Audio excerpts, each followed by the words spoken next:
Yeah. Okay, good evening everyone. Welcome to Mumbles Community Council, the meeting of the 10th of June.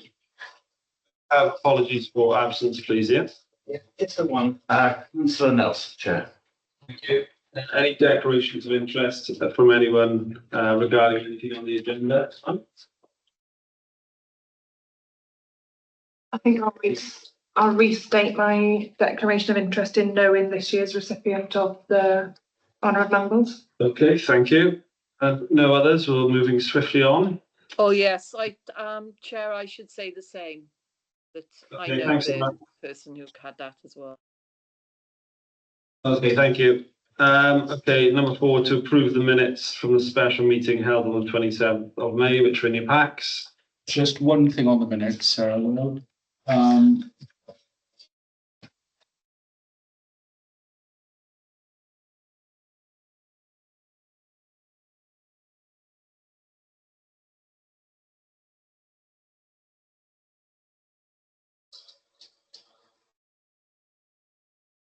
It wasn't actually resolved that for future nominations, permission would be obtained from people who want to be nominated. It was suggested, and some people were for and some people weren't, but it wasn't actually adopted. Okay, we've got some things on, well, we've got a budget change on the Honour of Mumbles later. I was hoping that the vote change and the other things we're talking about would be added to that, but we can get that to the next meeting. Or could we make a note of that, please? Yeah. So, thanks. Rob, it was the right, so it was firstly the voting of the Honour of Mumbles. The new structure of that was going to be different. That's not in the notes either. It is. For future vote, a transferable vote system Should be adapted. when selecting a recipient. In addition, permission to be obtained from nominations. That's the things. Resolved. What we voted on. What is that on? That's on the minutes of the special. On the meeting. minutes. Oh, yeah. Yeah. Okay. Yeah, but that's not what's on for discussion tonight. No, that's No, not budget. Yeah. It's an amendment to the minute. Yeah. Okay. Yeah. Okay, thanks for that, Rob. So number 5 is to receive a presentation from Sarah Holden Sculpture by the Sea, which is a company that we've given grant funding for a number of years for Sculpture by the Sea. There was a number of questions at the last meeting. So if everyone remembers, we asked Ian to organise for her to come in and present, and anyone can have an opportunity to ask the questions. Should be joining us any second, hopefully, Chair. Okay. I've sent her a text message. So if everyone's in agreement, we'll come back to item number 5, maybe. Okay, thank you. So there was also something else on the agenda tonight to receive participation from Rydian Evans from Compton Group about Castle Road developments. So that's been cancelled as well, Ian, isn't it? That's correct. He's asked for it to be postponed to the July meeting. Okay, thank you. Clerk's report, I'm guessing there is not one this month. No, as You'll read he's that on out the way too. back from Malta, but it's very nice. Okay. Right, so Chair's report. Welcome everyone. It's my pleasure to open this month's meeting and share the highlights from the past few weeks. We've made tremendous progress across events, community projects and partnerships. Mumbles Fest 2025, success and growth. Our annual Mumbles Fest was most successful to date. Attendance was strong, even in the bad weather forecast, with overwhelming positive feedback from expanded lineup and local regional acts. A big thanks needs to go to all councillors who participated in the day and volunteered, especially Angela and Rob. And a big thanks to all the staff who helped make the event run smoothly. Claire and Kerry being the main ones involved in that. Community impact. The festival continues to cement its place in the social calendar of Swansea and beyond, attracting families, students and visitors alike. Some other news. Funding Bowls Pavilion refurbishment. I'm delighted to confirm that the application submitted by Councillor Francesco O'Brien towards Mumbles Bowls Pavilion has been approved by Swansea City Council Total investment of £60,000, 25,000 coming from MCC towards the refurbishment, which is very welcome and fantastic news. The grant greenlights essential works to improve accessibility, cladding, maintenance, upgrade changing facilities and install energy efficient lighting. The Honour of Mumbles returned this month.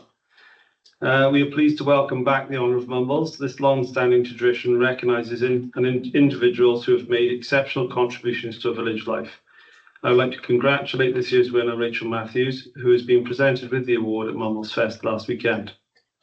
On behalf of Mumbles Community Council, I would like to thank Rachel for all her hard work in the community, a very well-deserved winner. The only other thing I'd like to draw people's attention to is they might have seen some big improvements to the paths and crossings in Mumbles area at the moment. So at the side of Boots, there's a new pavement which has gone in this week's part of the seawall development, which is very welcome, and it will improve access to the prom no end. Myself and my ward colleagues have also got some raised crossings going in, and that with a number of drop curbs we've had implemented lately has really increased accessibility in Mumbles. We've also got the tarmac at the top of Top Shops and Newton Road being done pretty soon, so that's been long outstanding. So just a bit of an update on that as well there. So that concludes my chair's report for this month. It was quite a quick one. So the financial report. Sorry, Chair. Sorry, Sarah. Okay. So back to item number 5. So we've got Sarah here from Sculpture by the Sea. Sarah, thank you for joining us. Can you hear me okay? No worries, yeah.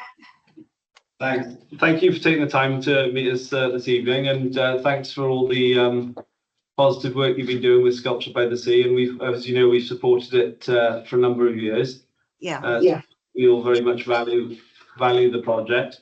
I just like to give you the opportunity really to talk to us in a bit more detail about what it is, what you do, and something like open the floor up to the councillors if they've got any questions, if that's okay. Sure, yeah. I've actually developed a sore throat today, so I sound a bit hoarse, but I'm happy to tell you a little bit more if you want to know. Has anybody ever been to the Sculpture by the Sea festival? Yeah. Oh, yeah. Well,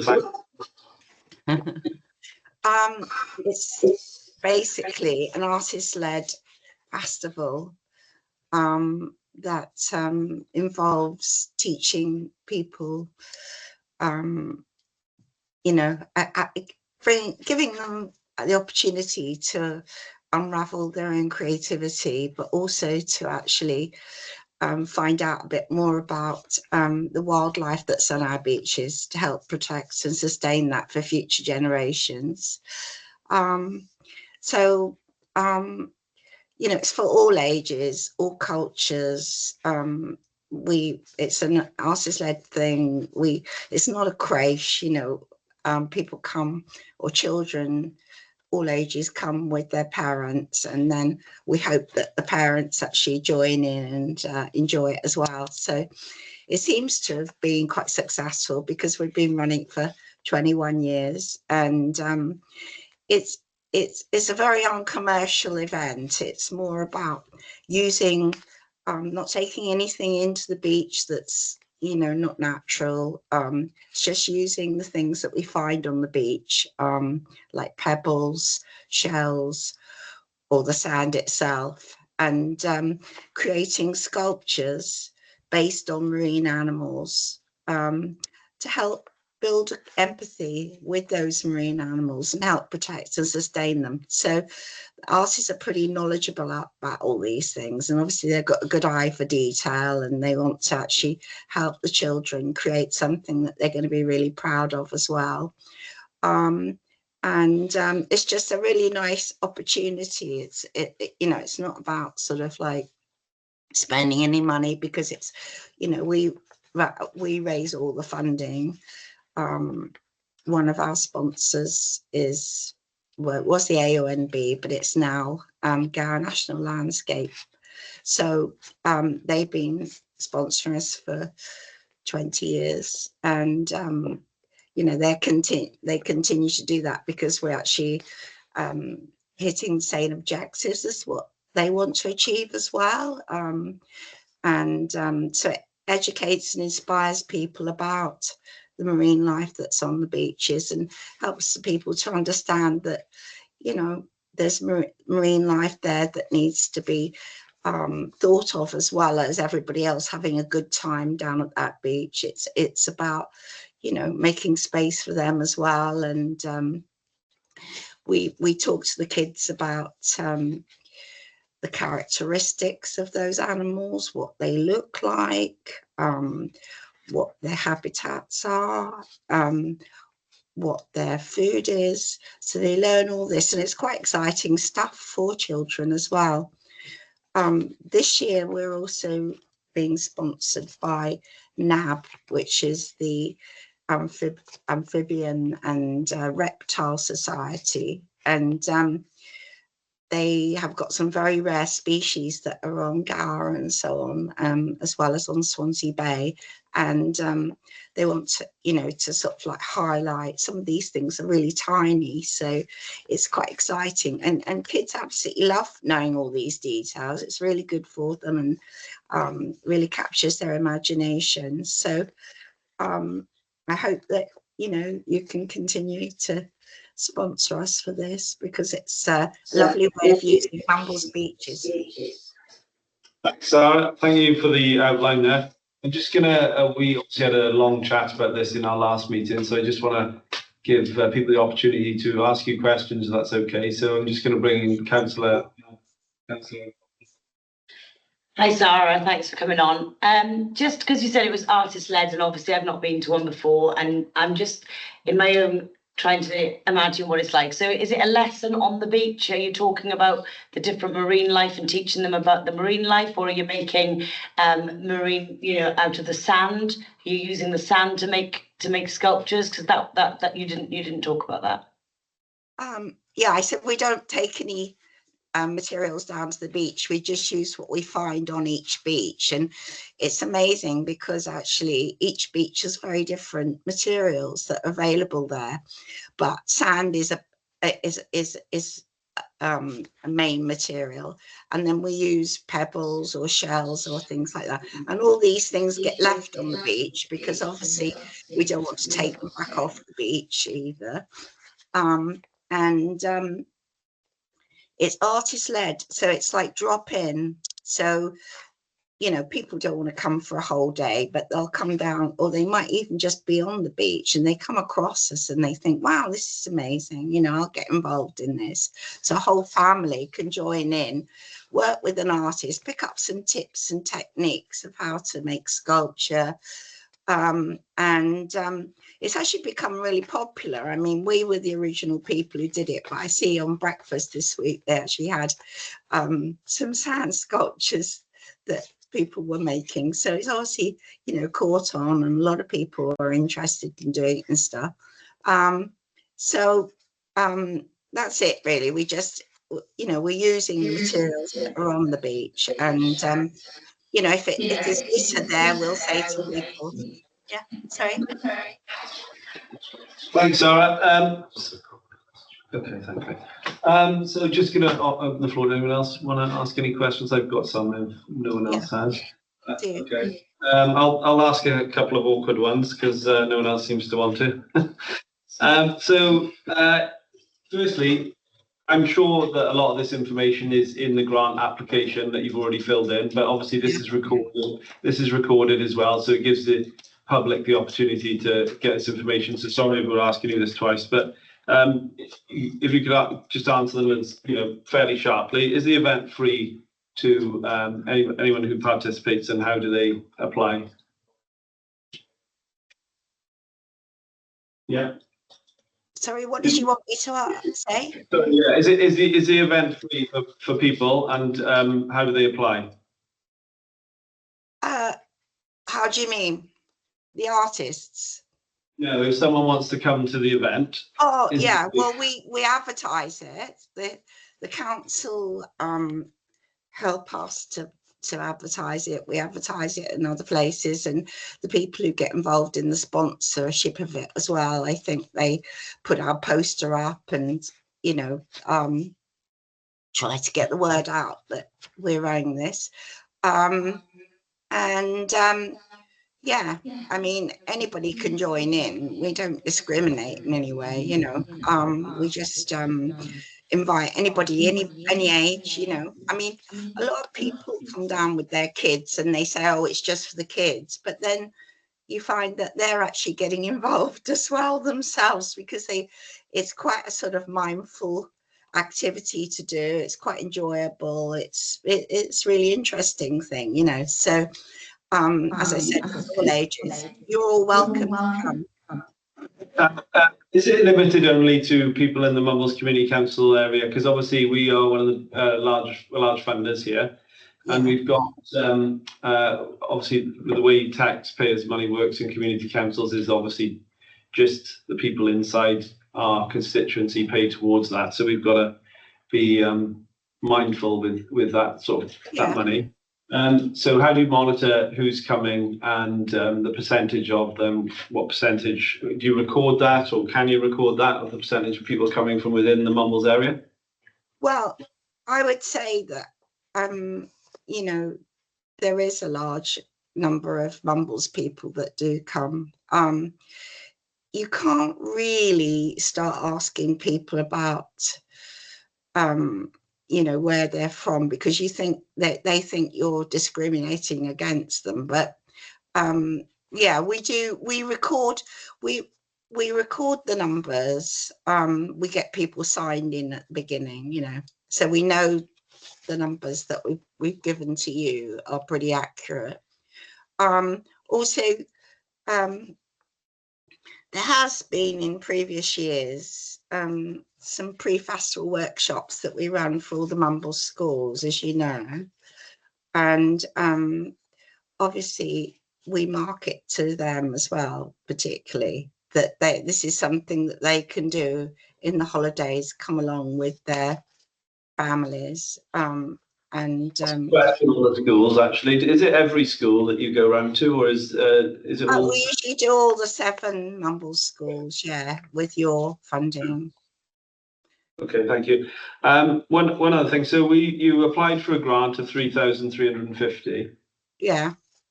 We agreed last week. Have they been notified? Yes. And well, yes, and that's why.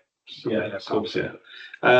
We agreed as a council to fund £2,175 of that. You said you had other funders, but there leaves a shortfall of what you applied for of £1,175.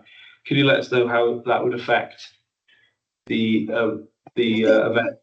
Yeah, I mean, there's 6 events, and so you're only involved in 2 of them. Do you know what I mean? So, which is Bracelet Bay and Blackpill.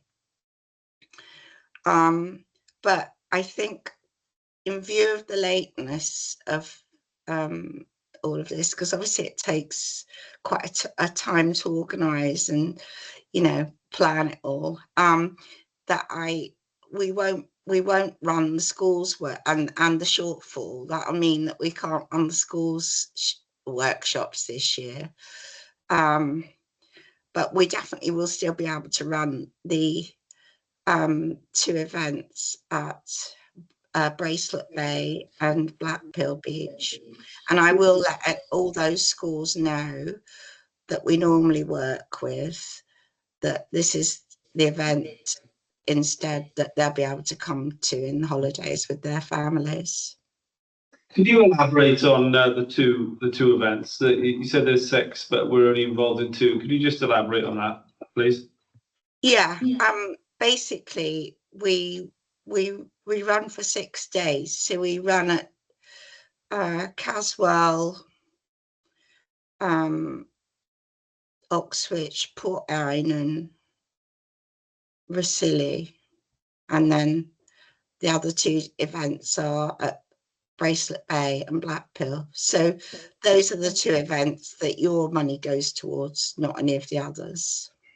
Okay. Obviously, you're not gonna, because obviously they don't really benefit you know, mumbles to them. Okay, just bringing in Angela again. She'd like to ask a question. Sorry, a couple of questions. How many people are allowed to come to the event, say at Caswell Beach? Because I thought it was one that you had to go online and register your interest, in which case numbers are obviously limited. Is that not the case? No, because it's a drop-in workshop, so people, you know, are either there or they're coming down to do the workshops. They'll come down at a certain time and they can stay for as long as they want, 10 minutes or half hour or an hour or whatever. So over the course of the day, we can, you know, we can work with quite a lot of people. I mean, If also another question, if that money that we've provided is only going to the ones in our area, that does sound like quite a lot of money when you don't need to buy any materials. So is that all that money going to posters and the artist? And if so, how many artists are actually going to be on the beach on that particular day? we'll have 3 artists on each day, yeah. And we also have a project photographer to actually record everything and do stuff on our website and things.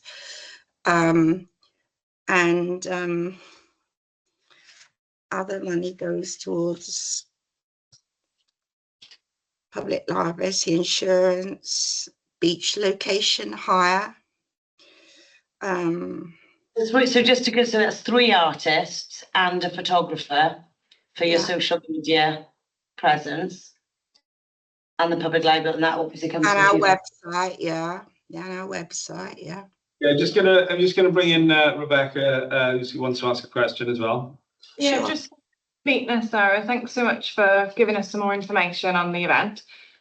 So in our application, we always ask for the total cost of the activity, and that's because it's Mumbles Community Council policy to grant fund up to 50% of the total cost. So in your application, I think it was 4,350, which was the total amount, and we've come with 1,000 funded by Swansea Council, and then we've obviously agreed last month 2,175. I just wanted to check that figure of 4,350. Is that for all 6 events, or is that for the 2 days that you were talking about? Have you tailored your application, recognising that we can obviously only fund things that happen in our area? Yeah. And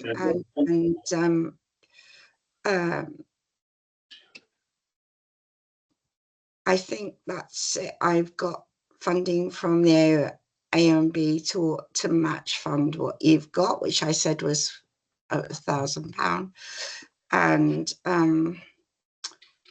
we just get from yourselves and them, and I think the Lighthouse Restaurant puts about £100 in as well. So just to Swansea Council funding, is that the AONB money that you just mentioned there? have I what? Sorry. There's in the application, there's a reference to £1,000 from Swansea Council. Is that the AONB money that you just mentioned there? Yeah, that's AONB money that goes towards it. Yeah. Okay, just going to bring Richard in. For Bracelet Bay, which is actually included in AONB. Yeah. Yeah. On any one day that's on our patch, there's a photographer and 3 artists, you say. How much is each one paid? I think they're paid a fair wage. You'll find that's How much? works in with the recommended rate for a trained artist for the Arts Council of Wales, which is about £200 a day.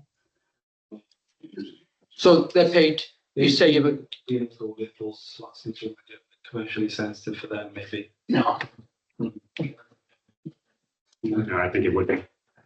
I was just trying to clarify how much. Yes, would be an application. I think you'll find that that's a recommended rate with, or even actually under what the Arts Council of Wales, which is what we adhere to for our, you know, and we're all trained artists, so you know it's I mean, you can be a tradie these days and you can make £200 a day, can't you? So it's, Yeah, you know, that's right. so a lot have got 7 years training on what we do, masters and BA-ons and things.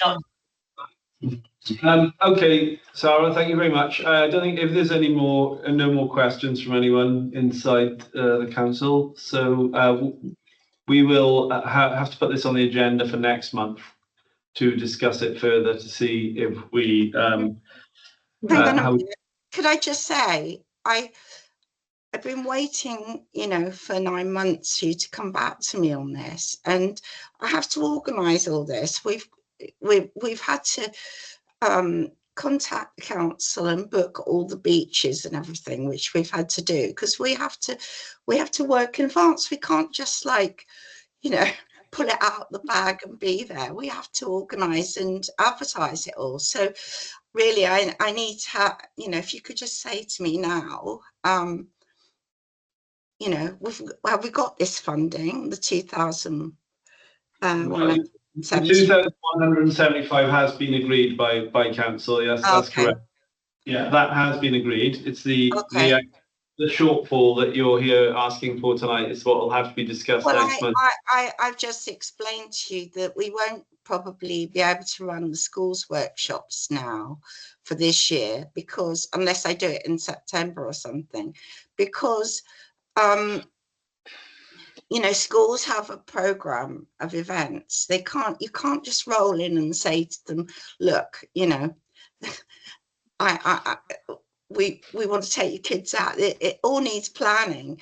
If I send the date, I have to get all the dates approved by the council, the main council, so in advance. So I can't just sort of say to a school, oh, we can do this date. We have to be able to have, you know, advance notice on all of this. It takes a lot of planning.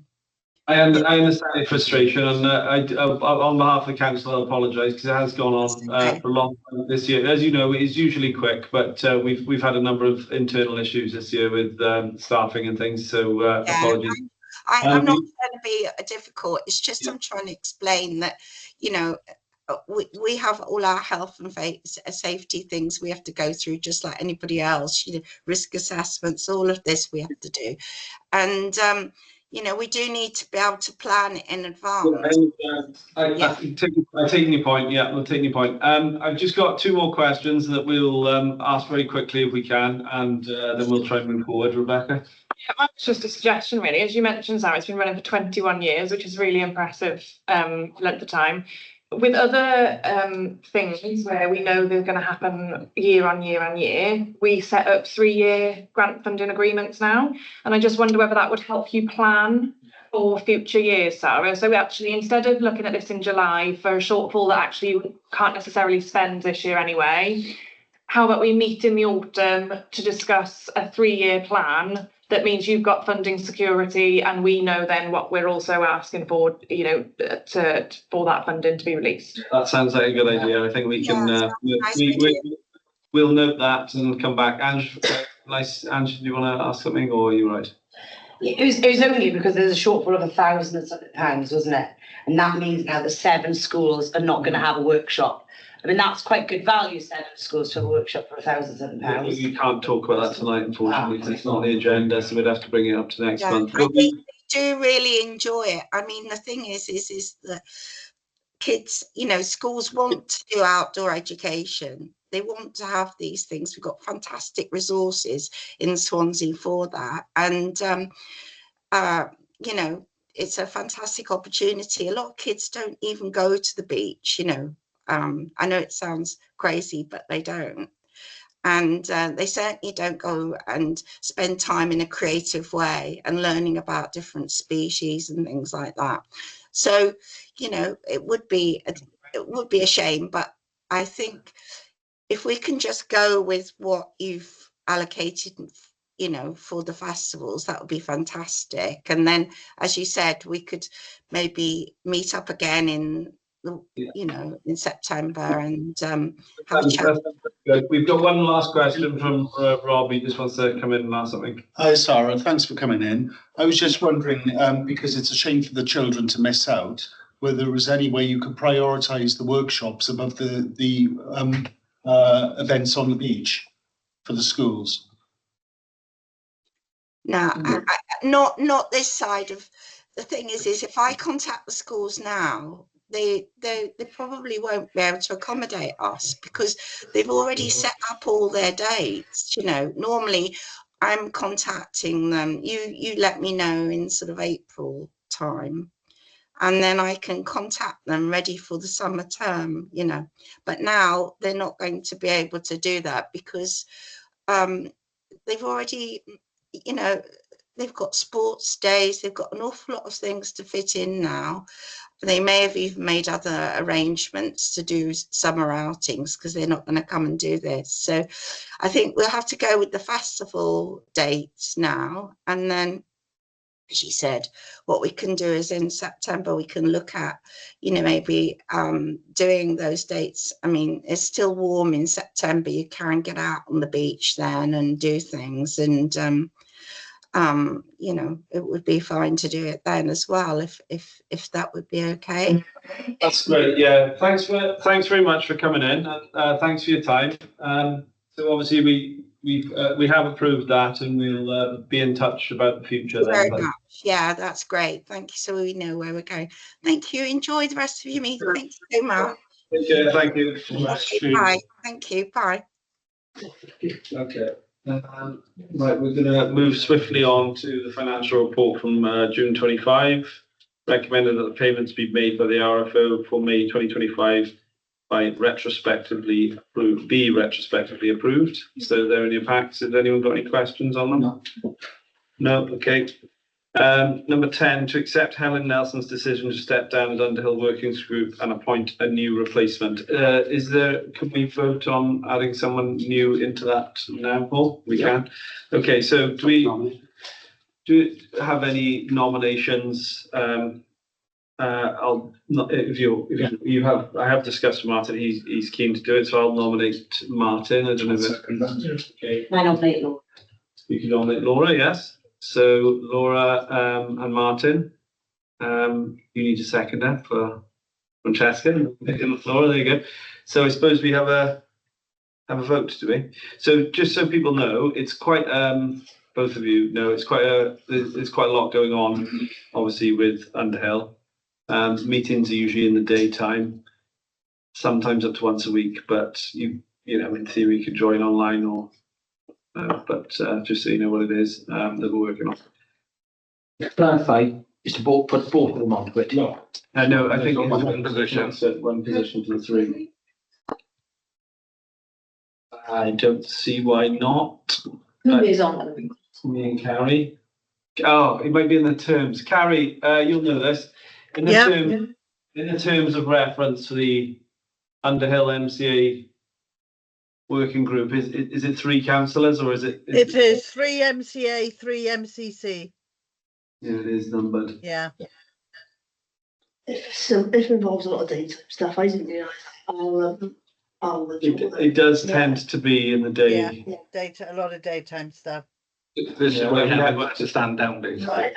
Yeah, we had one today at 2:30, for example. So. Yeah. And it was quite lengthy. It was, yeah. Did anyone else want to be put forward at all, or if not, then I suppose we could vote on Martin because Laura's set aside. So all those in favour? Okay. Yeah. All those against? And any abstentions? Okay, 1 abstention there.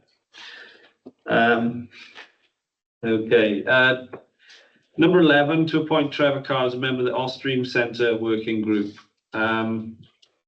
Trevor's obviously got a lot of experience with lease negotiation, being owner of an estate agent for many years. So I think he'd be a valuable member of the working group. I can see Carrie, your hand up. Yeah, I'm just wondering who's stood down. Who's he replacing? I'm not aware. Nobody's actually. We haven't been informed that anyone is standing down, so I'm not sure who he's replacing. Is there anything in the standing orders for that, it is restricted to 3 councillors? So I think it was Kerry that put forward. Yeah, I think again, it was just to keep a balance, you know, so that we don't have, you know, too many people. But I wouldn't like to say, because as you say, we'd need to confirm that with Kerry. But I think it was just felt that 3 was the optimum number. I mean, if you want to, I'm happy to step aside from it. If you want to go on it. Yeah. It's difficult to do that. Okay. Would a suggestion be to, if it's standing orders allows, Yeah. then we can take the vote now, and if, yeah, Can you do that? Yeah. Okay, so We checked it. so second of 3, I'll step down. If not, I'll stay on. Is that what you mean? no, but to say, we can vote to incorporate Trevor onto this, Yeah. as long as standing orders in upstairs. Okay, fine. And I'm happy to step aside if you. I think you'd be more beneficial than me on that, so that's fine. But we might have to do that the following month. But you know, okay. So as long as standing orders allows, Well, it would be the terms of reference of the working group. It wouldn't Sorry, be yeah. standing orders. No, you're right. As long as the terms of the reference group allow to appoint Trevor Carr to the Austrian working group. All those in favour? Any against? Oh, what was that, Tim? Again? It was a late Yeah, I vote. think it was a late hand. Yeah, that's all right. Any against? And any abstentions? 1 abstention. Okay. I'm 2. saying they can't, I think they're saying. Can you hear us all right, guys? No, that's the problem, Will. We can't. It's like It's very like being in a difficult. People goldfish keep bowl. talking over. Oh, sorry. Well, I think we covered that vote anyway. I think there was we were all right on that one, but I'll Okay. try my best to keep these lot quiet. Okay, so number 12, report from the Chair of Finance and Compliance Committee. Nothing to report. At the last meeting, which was the second shortest we've ever had, Tim was elected as vice chair. And we have no meeting this month because no grants have come in or urgent business. Okay. Thanks, Rob. Report from the Chair of Environmental Committee. Yeah, mainly I would like to draw councillors' attention to the environmental officer's report, which is included in the agenda pack. And I hope that people have taken the time out to read it, because it really is a fantastically detailed report. It's a huge amount of work that's been going on. And you know, pretty much everything that I want to report on is actually included in there. And it would be good if people, you know, would take the time to read it, because I think you'd be amazed at the amount of work that we're actually getting done over each month, because these reports are coming out every month and they're almost, you know, 10-12 pages long every month of what's been going on. I would particularly, we agreed they're such good quality reports that we're actually going to be sending them initially to One Voice Wales for their nature partnership group, and also to the Swansea Council Nature Partnership. And there was a agreement that it would be good to have them put out in places like libraries and community centres around the MCC area, but they will need a small amount of editing to obviously take out sort of MCC jargon and things like that. But we're hoping from next month that they're going to be much more available, and they'll also be going out on social media, and hopefully at some point, if ever there's the opportunity, that we'll get it out on the website as well. The main dates for this month are Mumbles Crop Collective has started. We went down last Thursday and we have built the first of the raised beds. And this Thursday, anybody who's available, we're actually going to be starting planting in the raised beds, and also doing seeds in pots into the greenhouse. So anybody who's available, 10 o'clock on Thursday morning, down at Norton Nature Reserve, and there will be loads of things to do. Okay, thanks very much.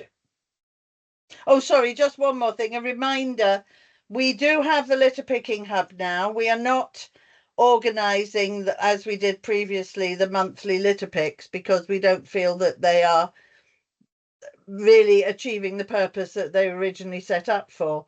But if you could please spread the word about the fact that we are a litter picking hub and anybody can contact MCC and hire litter pickers, bags, hoops, etc., and to go out and organise their own litter picks. And obviously, you know, if we can get people doing that regularly all across the MCC area, that would be fantastic.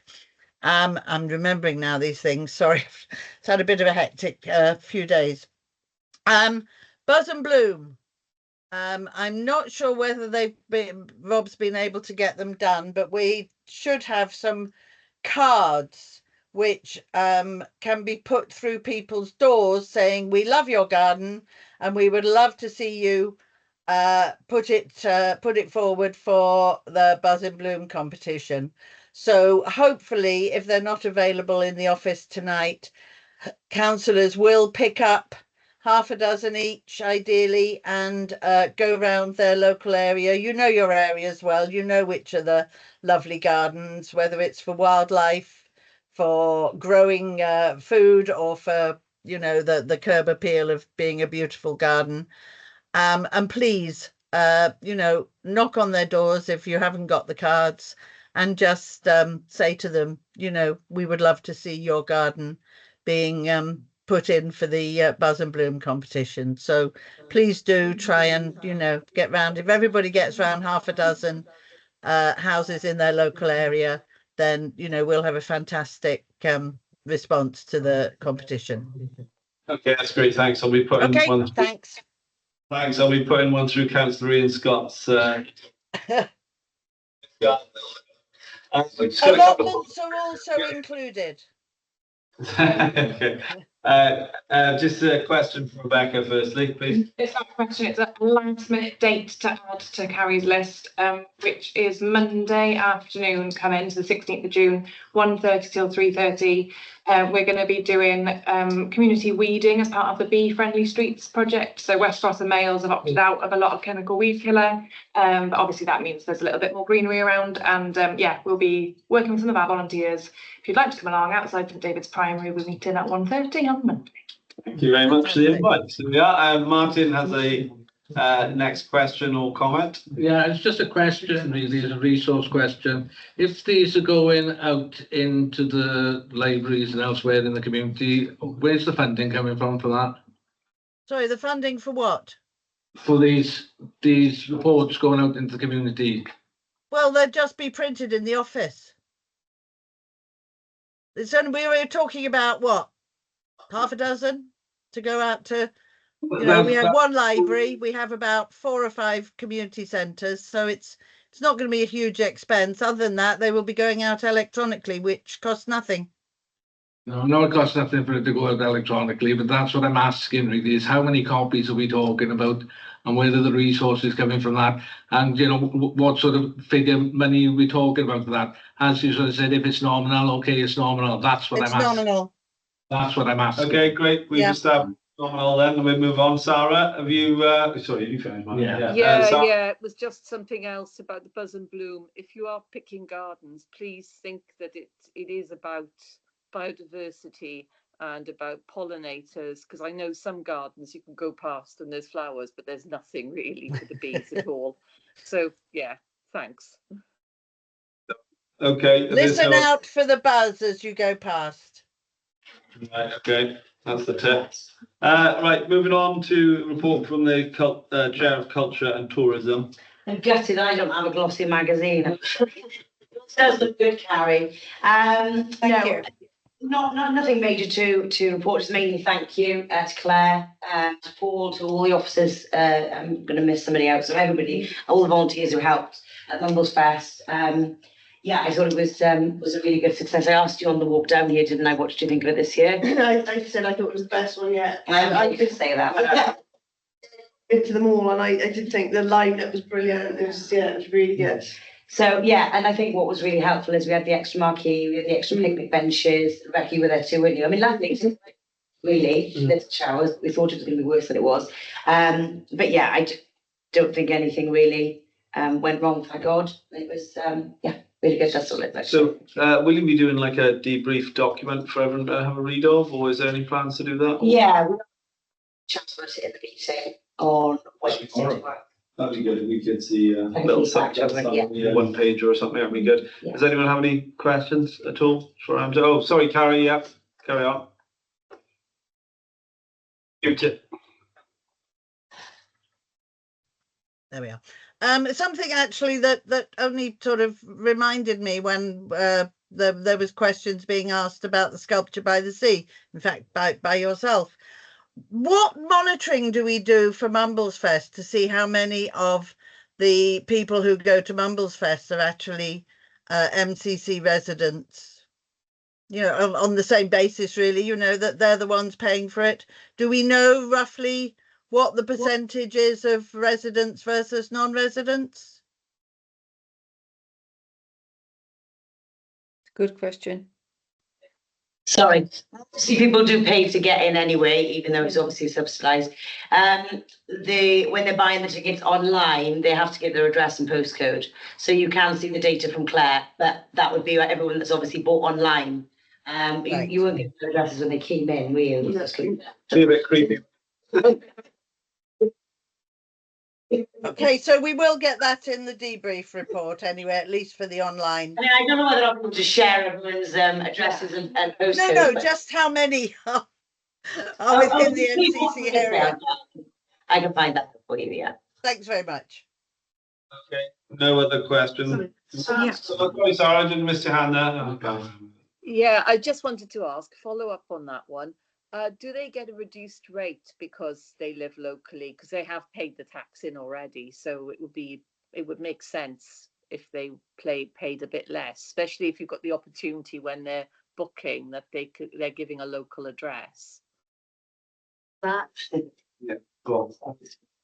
As I say, yeah, I think the cost, the discount, yes. There's no extra discount for living in Mumbles. It is a discounted rate, and most people probably are coming from Mumbles.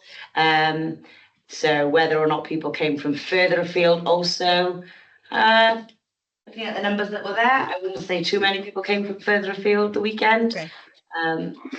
But yeah. Okay, just asking. Thanks. Okay, thanks. And Pam, would you like to come in? Yeah, first apologies for being late, something to do with a tree. It will be easy next year. It'll be really easy enough for those of us who are on the gate just to say, where are you from? And just make a tick box, not asking for addresses. It'll be easy enough for us to do that next year. Yeah, don't forget people are paying for this one, whereas the one you're referring to earlier on, they weren't paying for. It was a free event on the beach. People are actually paying to come to Mumbles Fest, but yeah, we can certainly take that on board, Pam. Yeah, it's easy enough. Thank you. Thanks. Okay, so there's no other questions there. Moving on to report from the Chair of Social Development Committee. Thank you, Chair. I have to report there was no CSD meeting due to not being quorate. However, I think I need to bring to the attention of councillors, there's been another incident involving graffiti at the skate park. I've been reliably advised by the RFO that the cleaning of this has to be done with an element of skill. Using strong detergents can have an impact on the concrete, according to Maverick.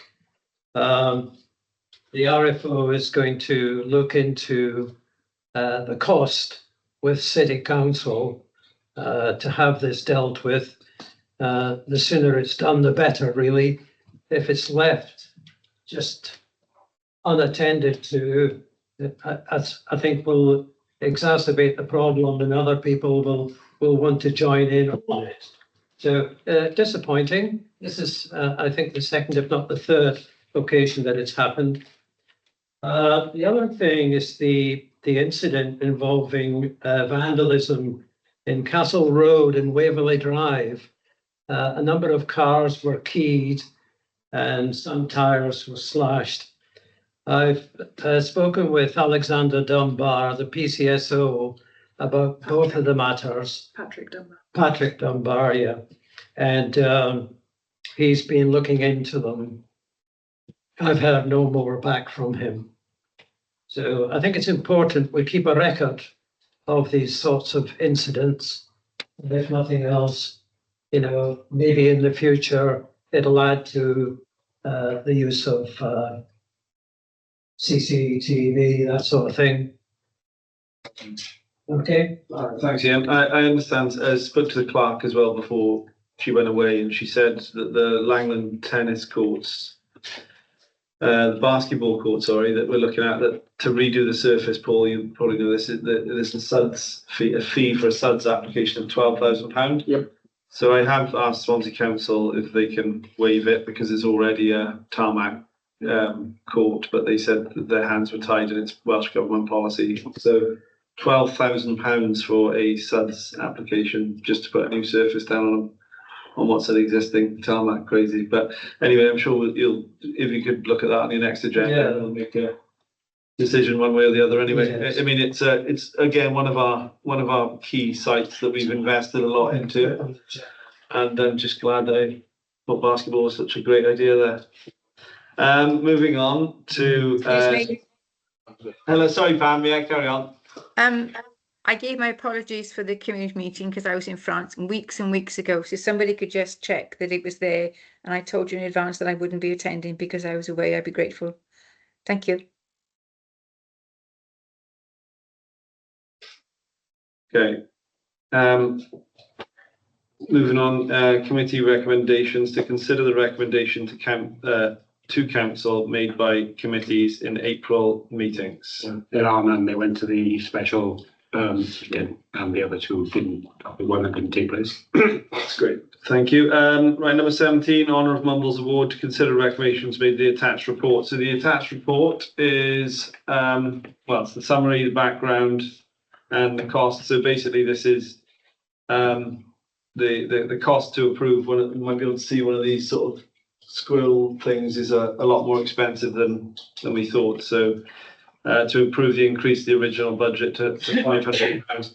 We have got a amendment proposed by Rebecca, who will speak on that if you'd like to now, please. Yeah, okay, fine. So I had read the paper as being an additional £500, bringing it to £750 in total. Just to confirm that. No. Approve an increase to the budget with an additional £500. Now, personally, I think that is a budget that's ballooned out of what the original proposers were thinking about. Whether or not you think it's important that the scroll is what it looks like is up to you. But I think that we should have the option for the recipient to donate the cost of their award to a charity of their choice, because I know that a lot of people that are going to be nominated, Rachel included, I'm sure some of the other nominees included, actually would want to see that money used to the benefit of our community rather than a bit of paper on their wall. Yes. But there will be some people for whom the Honour of Mumbles is like the greatest accolade of their lives, and actually that bit of paper is a really, really important recognition of everything that they've contributed. So I think having an amendment where we've got that flexibility, so that it's put in the hands of the recipient, basically, that the option is there, should you wish to donate that cost. Now, under this recommendation, that cost is going to be £450, so that's the amount of money that somebody could donate. But there is also the option, of course, of us pursuing a cheaper alternative to the official scroll with all of the calligraphy and everything. So, yeah, but whichever one of those you choose, my suggestion is that cost, there is the option put to the recipient to donate it to a charity of their choice. Okay, thanks, Ash. Yeah, I mean, the figure, is that what Kerry has So I think we had a budget of 450. I was 250. 250 each though. Yeah, and there was going It to be was 250 each, there's going to be two, and now it's £400, so you have to times that by two. And that's going to help the budget. I So think. that's why, because it's twice as expensive, because there's two, I guess why there's the addition of, because it's two next year, so it's just like two lots of. I mean, I disagree with what Rebecca said about the cost of it being a lot of money for a scroll, when we could do a certificate in a frame. And I think that the type of people that will be collecting these awards won't want us to waste that much money on a scroll. So I do think it is an astronomical amount of money for a scroll, yeah. But I mean, I'm happy for that to, you know, the figure of say 250 per person, whatever, that, you know, I suppose do with what they wish for charity is a nice idea. So just jumping ahead of the questions here, there's a couple of things we could do, obviously, is either stick to the recommendation or set a budget, which we did previously, and that's just got to be it, or involve this secondary sort of charity option. So I think Richard and then Carrie. The Honourable Mumbles, I don't think we need a big fancy scroll costing hundreds of pounds. If you get me Honourable Mumbles, it's the fact you're being recognised. I think that's what people want. I don't think we need to say, well, 450 quid for the charity of your choice. I mean, it's like a certificate. It's like police and other organisations, commendation certificates. They're just a simple certificate in a frame, but it's recognition of what you did. Yeah. I think that's all that's needed. A trophy like the kids get. Like these ones on the wall here. Yeah. Okay, Carrie, do you want to come in? Yeah, just to say, I think that that amount of money is unnecessary, and I agree that a scroll is really not needed. I totally agree with Rebecca's suggestion that recipients may wish to donate the money to charity, and what I would suggest is that there is a budget of £250 per recipient. That would then mean that if there were two, it was 500. Some years there may only be one. It's 250. And perhaps out of that, you know, there is a small amount for a nice certificate in a frame, and the rest of the money the person can choose to donate to the charity of their choice. I think that would be more appreciated. And yeah, I think most people who get it, as Richard said, that they're there, but you know, they are just proud of the fact that people recognise the work that they've done. I don't think they need a bit of paper on their wall to prove it. Okay, thanks, Rob. Yeah, I mean, I think saying to people, you've won it, do you want to give the money to charity is a bit emotional blackmail, really, because if they don't do it, they look like a miser. Now, it has increased a little bit, but then again, twinning with Half the Grace wasn't going to cost us a penny, and it's cost us charters, and it's cost us extra road signs as well. So I think that, you know, this increase, drop in the ocean.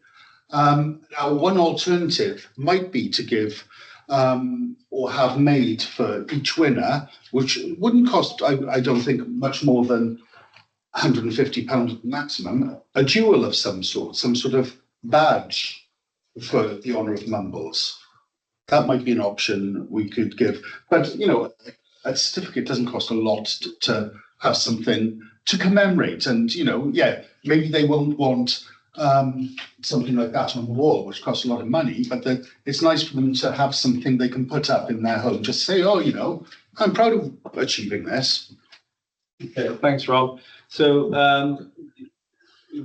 somebody put your hands up. I see your fingers. Well, I was just going to clarify that I wasn't suggesting that it's donate the money and get nothing. It would be get either a photo in a frame, or do you know, woodwork. We've done a couple of pieces of woodwork lately, that are very reasonably priced, nothing in the region of £50, and yeah, equally kind of commemorative.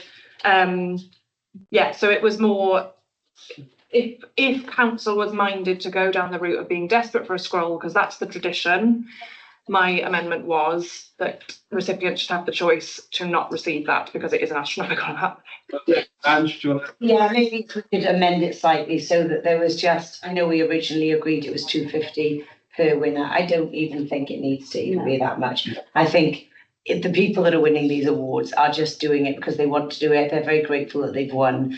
They don't want anything flash. I just don't think they'd want us to spend that much money on something. So I think just reduce it to like 50 quid each and we'll get a certificate in a nice frame or something like that. Okay, thanks, Karen. It's a good idea. Yeah, just purely a clarification. Never at any time was it said that the twinning with Harvard of Grace would cost us nothing. I think if you look back through the minutes, you would find that what in fact was the case was that it would not cost any more than the regular budget that we give each year to twinning, and that would either be to support Hennebont or it would be to support Maryland. Okay, thanks. Let's not go too far off piste. What we're actually proposing is that we don't follow the recommendation. Just reading the room here, and that we actually reduce the per award to £100 per award. Does that sound like 50. a reasonable? 50. Right. So, how about? 75. No, 50. Yes. Well, we go straight in. Yeah, what we can do is all put our hands and then reduce them as when you've got the amount, the least amount of people left, then that could be. See, like, would you like get some flowers? I tell you what, yes, there is other things. There is, yeah. So let's. I'm going to just propose that we put £100 towards it, and it doesn't have to. Hang on, Pam. It doesn't have to necessarily have to be towards the scroll. It could be like Mumbles Fest, for example. They had to buy flowers because the crest wasn't the scroll wasn't ready, luckily. And if there is an event at Coffee and Cake where someone's given something, there might be something else that needs to be paid for there, potentially like a cake or something. So I think £100. I'm going to propose £100 for each award. And we have 2 years, so I suppose that would just be that. So if that doesn't get passed, then we can revisit this. But all those in favour of £100 towards each award for Honour of Mumbles? 1, 2, 3, 4, 5. Okay. And any against? 1 against, and any abstentions? And an abstention from Phil. Okay. Rocking up the abstentions record very quickly, Phil. One more in there. Exclusion of the press and public. You're going to vote on the sorry. No, it's okay. I withdraw. Okay, thanks. Okay, sorry. Sorry, Rebecca, I lost the trail there. Exclusion of the press and public. Just so anyone watching this who's still here, if you want to know why, obviously there's some sensitive financial information regarding Underhill, and that is why we're going into potentially going into closed session. So all those in favour of exclusion of the press and public? Thank you. And could we stop recording, please? Oh, I haven't got my contact numbers. I forgot. That's the one. Well done. You did it. Almost. Yeah.